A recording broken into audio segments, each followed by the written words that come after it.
Veníamos viendo en imágenes lo que sucedía en el recinto de la Cámara de Senadores allá un 23 de septiembre de 1947, si bien digo.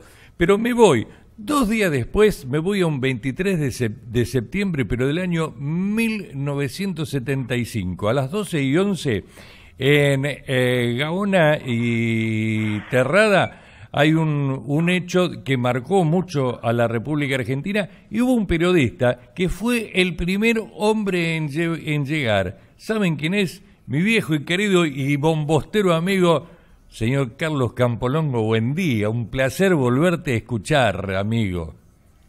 Bueno, recíprocamente, estimado profesor gramático, aquí estamos.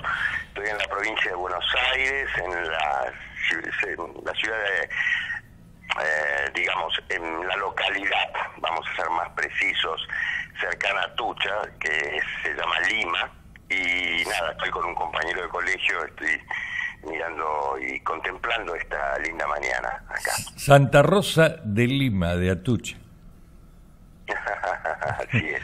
Bueno, che, Carlos, fuiste el primer periodista en llegar, estabas en el Canal 9 Libertad de don Alejandro Romay, con una no tecnología como la de hoy, porque hoy lo podemos hacer a través de un celular. En esa época había que moverse en el móvil de exterior. Vos venías de hacer otra nota y ahí te enteraste, ¿no?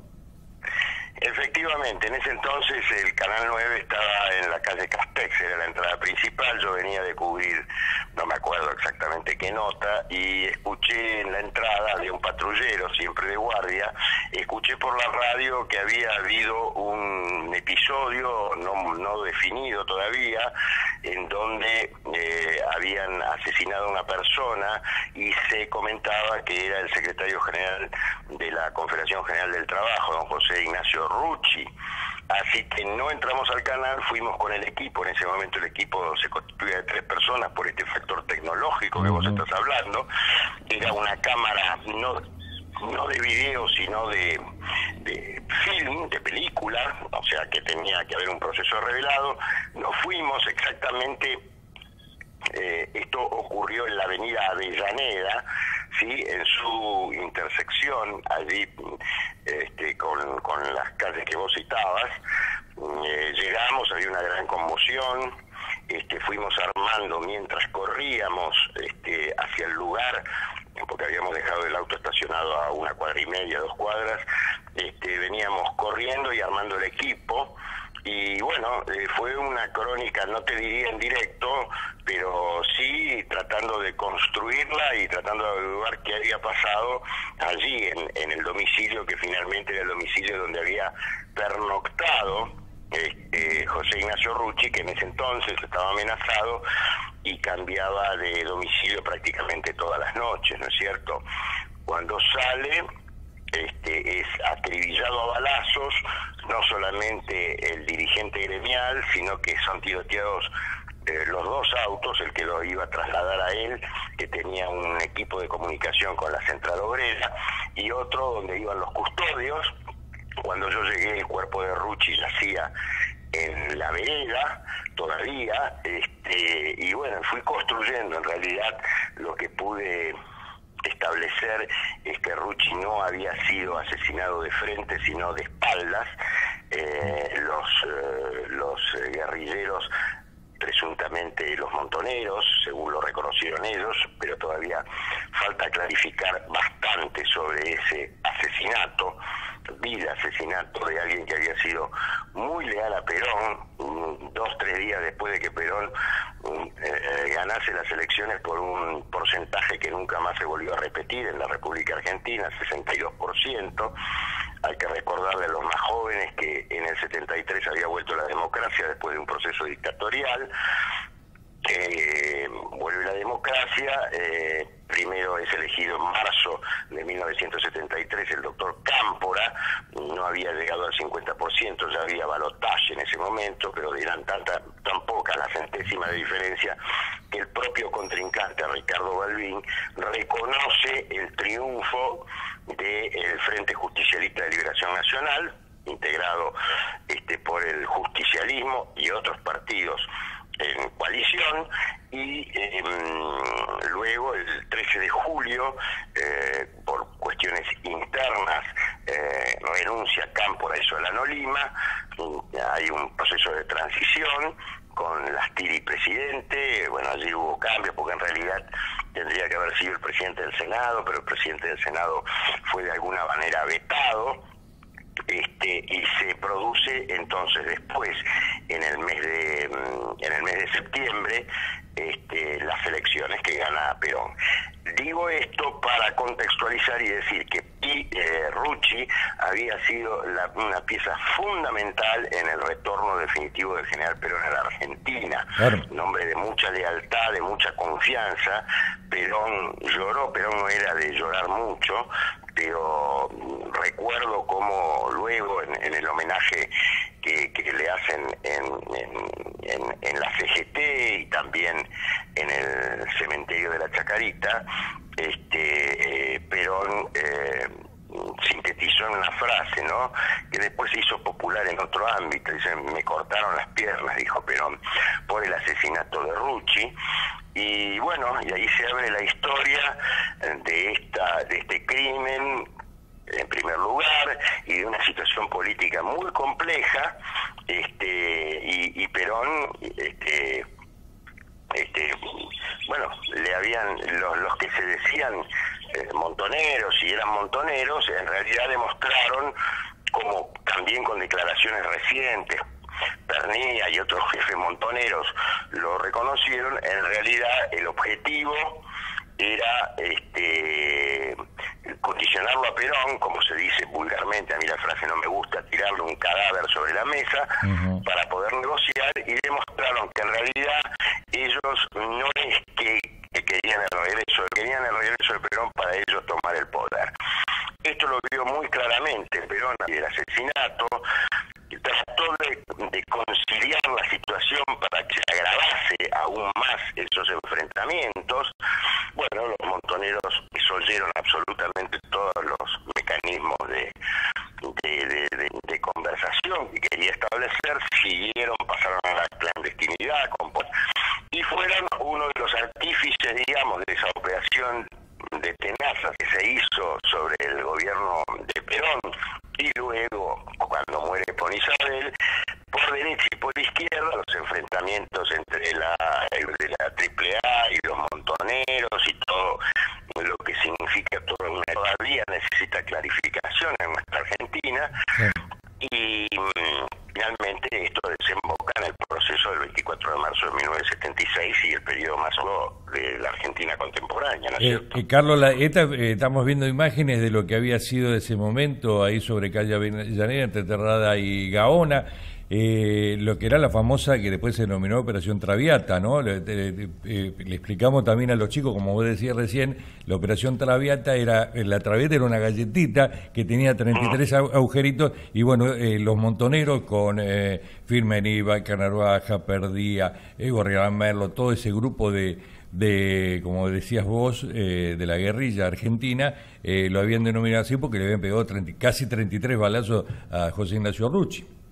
Efectivamente, Rubén, era un spot televisivo que resaltaba esas características del agujerito, y así llamaron a este artero operativo, en donde, bueno, hicieron mucho daño a la vida política argentina, al general Perón en particular, que era el presidente elegido, todavía no había asumido, en ese entonces se asumía el 12 de octubre, una fecha tradicional e histórica en nuestro país, había sucedido con Hipólito Yrigoyen, con otros presidentes, y bueno, pero digamos, posteriormente, al año siguiente, el 1 de julio muere el general Perón, y bueno, ya todo cada vez fue más descontrolado, pero no fue descontrolado solamente por causas internas, digamos, intrínsecas, sino por un enfrentamiento que, te insisto, alguna vez va a haber que hablarlo en serio y en profundidad en la Argentina, y no con la banalidad que muchas veces cuando se retoma el famoso tema de los 70,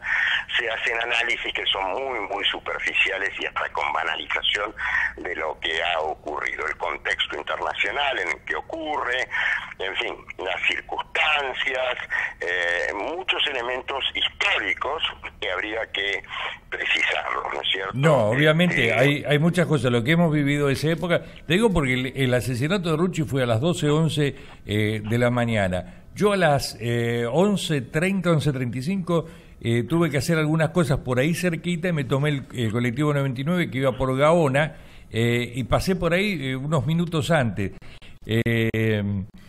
Y la verdad, sinceramente, los que nos recordamos de, como vos relatando recién, había hechos en la República Argentina. Y para los más jóvenes, para los que no supieron quién era José Ignacio Rucci, cuando llega por segunda vez el avión de Alitalia, donde lo trae desde Puerta de Hierro, de la Quinta 17 de octubre, el general Juan Domingo Perón, José Ignacio Rucci, muchachos, es el que está con el paraguas cubriéndolo al general Perón. Sí, en realidad ahí te complemento un poco porque generalmente ocurre que se confunden los dos regresos de Perón, el provisorio, sí, que fue en el año 1972, el 11 de noviembre de 1972, en donde él estaba unos 45 días, después de la Argentina se va a Paraguay. Es esa llegada del avión, del primer avión, que llovía copiosamente en toda la zona de Ezeiza, donde estaba el operativo de represión y de no dejar pasar a la multitud que iba para allá. La otra también tiene ribetes trágicos, la del 20 de junio de 1973, tiene ribetes trágicos porque, bueno, es el famoso enfrentamiento que vuelve a darse con el regreso de Perón, en donde en última instancia lo que era, primero, alguien que decía que venía como prenda de paz, alguien que venía a pacificar y reconstruir la Argentina, no puede aterrizar en Ezeiza, donde estaba la multitud, que la multitud era pacífica. Estos grupos eran grupos que habían ido armados. Bueno, el palco había sido tomado por un sector, querían impedir la entrada de la columna de montoneros que venía desde el sur, y ese segundo fue un día con diferencia climática, sí, con el 11 de noviembre de 1972, era un día soleado, pero bueno, luctuoso por todo lo que ocurrió, y Perón mismo se dirige la noche del 20 de junio, dirige un mensaje en donde justamente él hacía hincapié en la necesidad de reconstruir al hombre argentino y de la pacificación.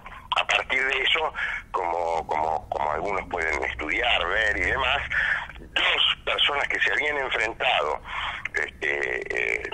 una década y media atrás, más de una década, en el 54, 53, que eran el que presidía de alguna manera, conducía la Unión Cívica Radical, sufre presión, que es Ricardo Balbín, me refiero a él, pero finalmente ambos dirigentes, Perón y Balbín, se encuentran con mucha frecuencia en la calle Gaspar Campos, en Vicente López, y van delineando allí un nuevo pacto, digamos, de convivencia, de paz, de proyecto político, y está, bueno, la inmortalizada foto del abrazo, digamos, que se dan Perón y Balbín. Más que un abrazo, es un saludo fraternal el que se dan, en donde Balbín actuó muy generosamente, porque inclusive una de las veces, lo tomó la crónica periodística,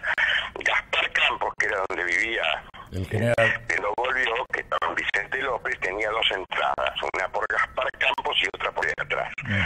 Y para pasar de alguna manera que esto tuviera adicionalidad, bueno, Balbín tuvo que saltar una tapia y lo hizo, fue ridicado por alguna prensa por eso, que hizo, de esos que no entienden los gestos, a veces los grandes hombres.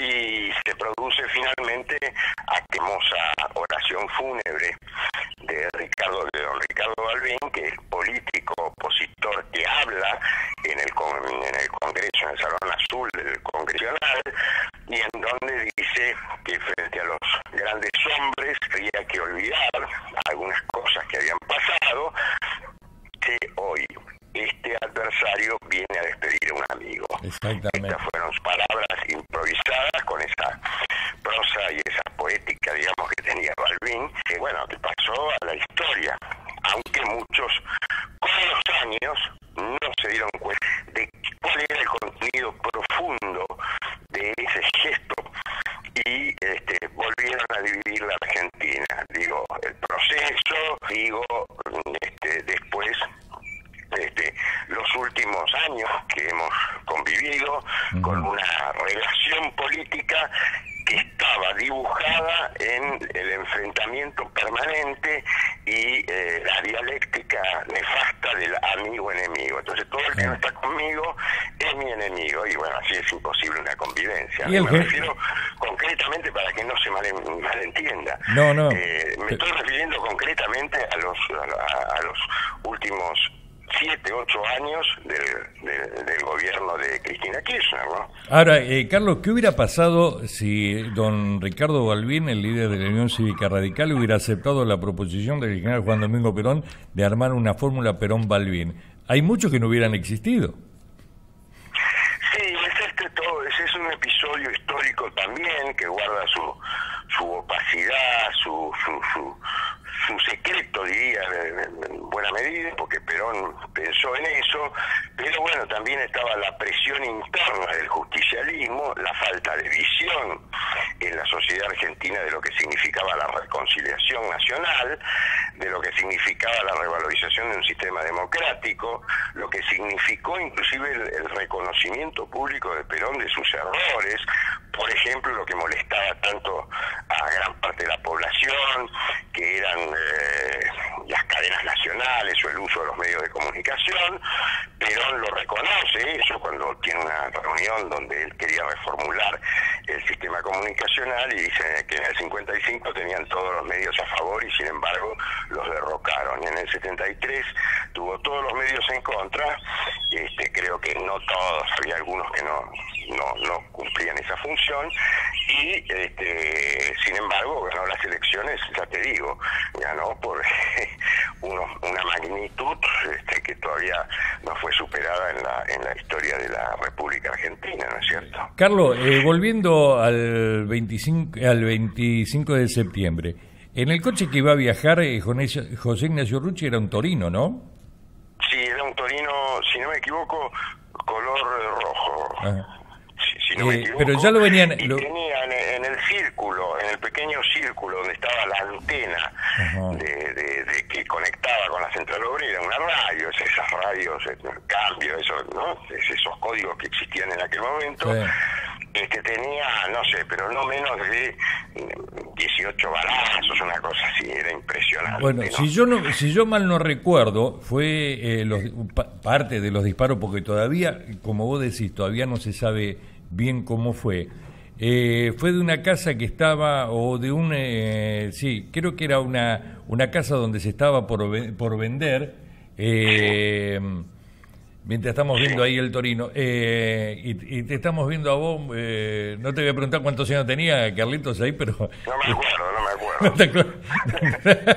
No te acordás. Bueno, escuchá, creo que tenía un cartel de venta o de remate, y por ahí dispararon a alguno, porque creo que... Efectivamente. Ahora... Eso estaba, digamos, en la parte de atrás, digamos, de cómo se inicia el itinerario de salida de Rucci. Por eso te dije al comienzo de esta evocación que fue atacado por la espalda. Esa casa había sido tomada, sus ocupantes habían sido amordazados, qué sé yo, se les privó, digamos, ocuparon esa casa. Eso tampoco está bien claro, pero sí, efectivamente se realizaron disparos. Yo eso lo observé en directo, porque además en el cartel había como una suerte de agujero que se había hecho para calar las armas con las cuales dieron muerte a Rucci, ¿no? No, obviamente esto tiene que haber sido un plan pergeñado con anterioridad, porque tiene que tener mucha inteligencia y contrainteligencia, porque Rucci, como vos decías, cambiaba hasta a veces 2 veces por día de domicilio, donde a veces descansaba y casi nunca estaba en la CGT, por eso estaba de forma itinerante, ¿no? Pero sí, él estaba en la CGT a veces, yo lo he entrevistado ahí, he charlado con él, él tenía una muy modesta construcción en la terraza de la CGT, que aún hoy existe. Hace un tiempo atrás yo la visité, era un pequeño departamentito que tenía una habitación, un comedor, baño, y estaba emplazada en la terraza de la Confederación General del Trabajo de la calle Azopardo. Pero no obstante, él efectivamente, como decís vos, cambiaba permanentemente de lugar, digamos, donde pernoctaba, ¿no es cierto? Sí, y bueno, cuando tuvo la oportunidad de entrevistarla a Claudia Rucci, que vino muchas veces aquí en la ciudad de Paraná. Gran amiga, Claudia. Bueno, ahora está el asesinato de Rucci está dentro del rango de crímenes de lesa humanidad. Porque así es, un poco a partir del libro y de otros testimonios se lo encuadró dentro de esa tipificación, porque hay severos indicios y presunciones de que actuó parte del Estado, en ese momento el Estado de la provincia de Buenos Aires, el gobernador era Oscar Videgain, y ahí había un enclave, digamos, montonero, y utilizaron infraestructura que pertenecía al Estado, ¿no es cierto? Por eso se demandó en la justicia la calificación de crimen de lesa humanidad. Y por eso reabrieron la causa. Ojalá que algún día sepamos cuántos hechos hemos tenido que no sabemos el final, y esperemos que, bueno, de una vez por todas se empiecen a cerrar estas heridas que no van a cerrar nunca, porque obviamente el asesinato de un tipo como José Ignacio Rucci, un tipo simple, sencillo, un padre de familia, un laburante, no como algunos que, bueno, hoy por hoy, pero va a ser tema de otro día que podamos charlar. Carlos, yo te vuelvo a agradecer porque siempre... No, al contrario, si me disculpas, yo resaltaría mucho lo que estás diciendo, porque yo lo conocí y conozco tanto a Claudia como a Aníbal, como a la mujer de Rucci, con las cuales me encuentro. Yo integré el Consejo Académico Fundación Rucci, he hecho exposiciones al respecto, y de bien lo denostaron. Esto no quiere decir salvar a todos esos nefastos que estamos viendo hoy, como el Pato Medina, Medina y todos esos tipos. Al de Rucci se decía que tenía campos, que tenía esto, que tenía lo otro. Rucci no tenía nada, murió, no te voy a decir la pobreza, y murió como un hombre común que no había robado. Y Rucci fue un tipo, te vos podés discutir cuestiones políticas sobre Rucci, pero no podés decir que no era un dirigente honesto. No, aparte un dirigente honesto. Aparte, a ver, el general Juan Domingo Perón lo eligió a José Ignacio. En el mismo avión venía un traidor, ¿te acordás de Paladino? Sí. Bueno, lo digo yo porque a veces no se puede decir, pero Paladino fue uno de los que lo traicionó al general Perón, y por eso... sí, claro, bueno, porque Paladino era el delegado y terminó siendo en realidad el representante del gobierno militar en ese entonces, encabezado por Lanusse, y en vez de ser él un representante de Perón, terminó siendo él un representante del gobierno dictatorial frente a Perón. Perón eso lo tenía claro, por algo lo elige a Rucci, por algo le dolió lo que le dolió el asesinato de Rucci, y Rucci tuvo un comportamiento con Perón impecable, de lealtad absoluta, y gran parte de lo que significó el regreso definitivo del general Perón tiene que ver con la lealtad de José Ignacio Rucci dentro de la historia peronista, que tiene sus contradicciones, tiene sus cuestiones criticables y demás. Algunos dirigentes gremiales lo habían traicionado a Perón, después se arrepintieron. Me estoy refiriendo al Lobo Bandor, por ejemplo, ¿no es cierto? Sí. De la Unión Obrera Metalúrgica, que habían inventado una frase muy paradigmática que era: para salvar a Perón había que estar en contra de Perón, y eso facilitaba a los gobiernos de aquel entonces, que no eran gobiernos elegidos democráticamente. Bandor después se arrepintió de eso y tuvo un acercamiento como con Perón, pero bueno, tuvo un final trágico también, irrepudiable. Quitarle la vida a una persona por cuestiones políticas siempre es trágico en la vida de los países. No, más bien. Bueno, vos sabés que Augusto Timoteo Bandor nació acá en Entre Ríos, ¿no? Y bueno, Carlos, la verdad siempre es un gusto, nos debemos el café de que hace más de 1 año y medio que no nos vemos. Bueno, y trate de usar el grabador, el geloso. Te iba a mencionar que lo tengo ahí, es una pieza histórica ese geloso. Bueno, vos sabés que mirá lo que son las vueltas de la vida.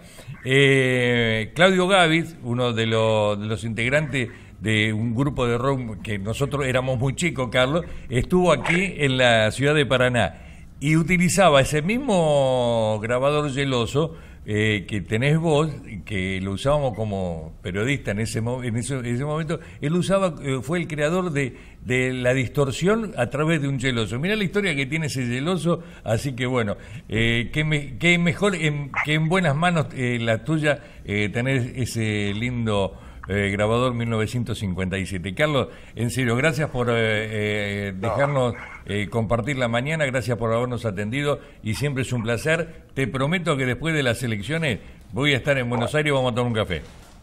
Un abrazo grandote a todos los comprovincianos, a todos los entrerrianos. Vos sabés que yo tengo un afecto muy grande por esa provincia, estuve allí dando algunas charlas hace algún tiempo, así que nada, un abrazo y un saludo fraternal y un buen fin de semana para todos. Gracias igualmente y que gane Boquita mañana con Chacarita, Carlos.